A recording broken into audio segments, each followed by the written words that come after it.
Ronaldo karyerasini yakunlamoqchi.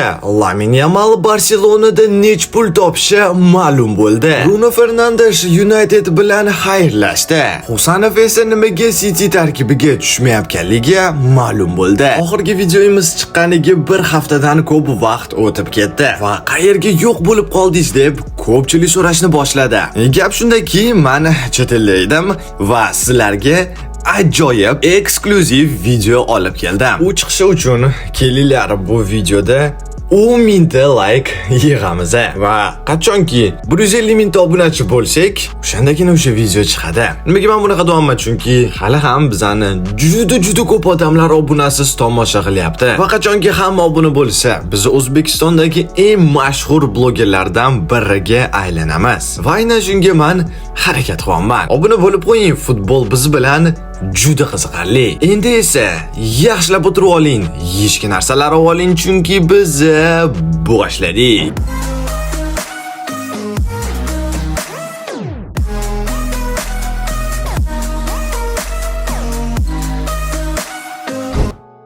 Lamine Yamal yaqinda Barselona bilan kontraktini uzaytirgan haqida video qilgan edik. Ammo endi bu shartnoma bo'yicha u nech pul topishi ma'lum bo'ldi. Keling bu raqamlarga bir ko'z tashlaymiz. Qo'limdan kelgancha o'zbek sumiga o'girishga harakat qilaman, ammo borgan sari keling tomosha qilasiz, o'zingizga nima demoqchi bo'lganligimni tushunib olasiz. Xo'p, yana bir bor.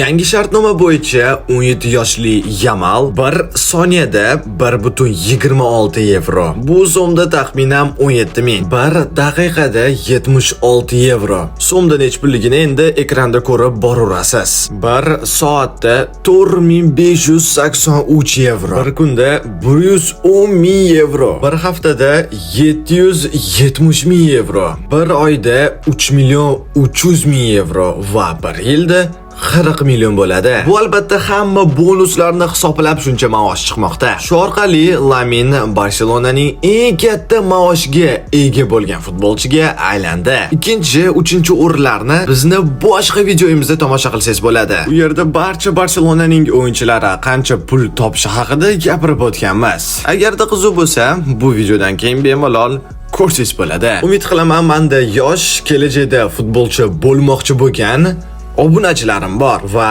ularga, nafaqat ularga, balkimda hamma obunachilarimga shunaqa pullar nasib qilsin deb niyat qilib qo'yaman.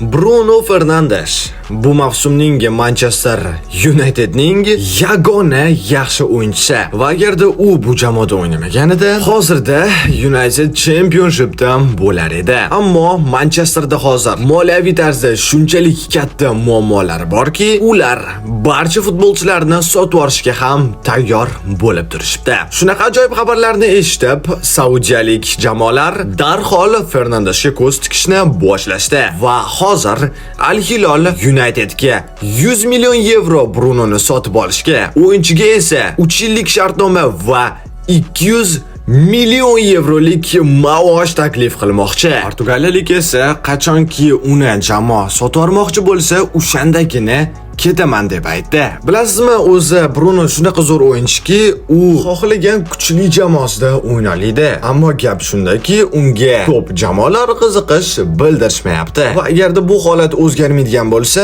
shunaqa kuchli futbolchini biza yo'qotib qo'ysa mumkin. Bu ma'lumot yangi emas, shuning uchun qisqacha gapirib o'taman. Abduqodir Husanov Cityga o'tib ketganidan keyin darhol asosiy tarkibda o'ynashni boshladi. Ammo 9 ta o'yinda ishtirok etib, keyin o'zidan o'zi maydonga tushmaydigan bo'lib qoldi. Balkim kimdirni esda bor, biza u Guardiolani ingliz tilini yaxshi bilmagani uchun shampuni deb, ustidan kulgandek bo'lgani uchun maydonga tushmayapti deb aytgan edik. Ammo baxtimizga sababi bunda emas ekan. Qarabsizki, u Landsdan Cityga o'tib ketayotganida, unda shartnomasida agarda darhol Husanov yaxshi o'ynab Manchester Cityga 10 tadan ko'p o'yin o'tkazadigan bo'lsa, City Landsga qo'shimcha 5 million yevro to'lash kerak bo'lardi. Va tushunganingizdek, ular Abduqodirni 9 marta maydonga tushirib, 10-marta tushirishmadi. Bu ham mayli.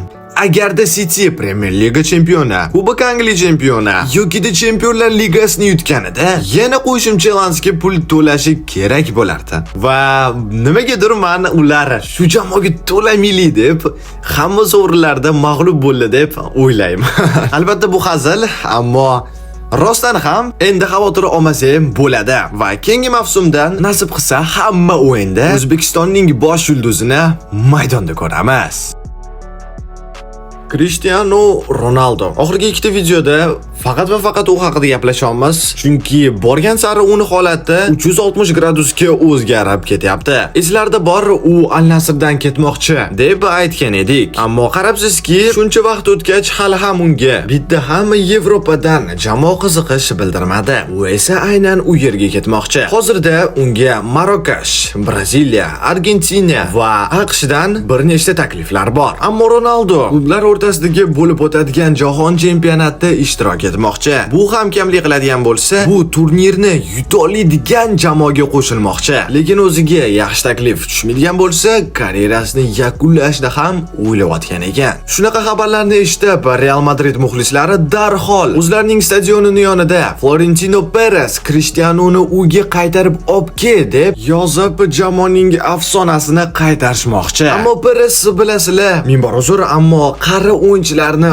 o'z jamoasida ko'rishni istamaydi. Va agarda bir nechta haftada holat o'zgarmaydigan bo'lsa, yokida Ronaldo majburan Saudiyada qoladi, yokida karyerasini yakunlaydi. To'g'risini aytsam, menimcha hamma futbol muxlislarning orzusi hozirda Ronaldoni bir amallab Real Madridga olib kelib, shu turnirda ishtirok ettirib, bir amallab Cristiano uchun shu jamoalar o'rtasidagi jahon chempionatini yutib, keyin esa yuqori darajada karyerasini yakunlasa, juda chiroyli hikoya bo'lardi. Ammo hayot har doim ham biz xohlagan narsamizni bizga bermaydi. Sizcha Ronaldoni shu holatida bo'lganingizda nima qilgan bo'lardingiz? Fikringizni albatta izohlarda qoldirib keting. Do'stlar, mana videomiz ham yakuniga yetyapti. Qanchalik ko'p like bo'lsa, qanchalik ko'p odamlar yana kanalimizga obuna bo'lsa, shunchalik tez yangi videolar chiqadi. Shuning uchun hammasi o'zingizlarning qo'lingizda. O'tgan videodagi o'yinchini ko'p odamlar topdi. Albatta bu Omar Marmush edi. Endi keling, mana shu futbolchini topib ko'ring. Har doimdek kanalimizga obuna bo'lgan va birinchilar qatorida to'g'ri javobini yozganlar keyingi videoda chiqadi. Shuning uchun qoidalarni to'g'ri bajarishingizni so'rab qolaman. Siz bilan esa har doimdek O'zbekistonda eng tezkor va eng muhim yangiliklarni, qisqacha eng zo'r videolarni qiladigan YouTube kanali edi. Jamoalarga faqatgina g'alaba tilab qo'yaman. Sizga faqat sog'lik tilab qo'yaman. Sog' bo'linglar, salomat bo'linglar.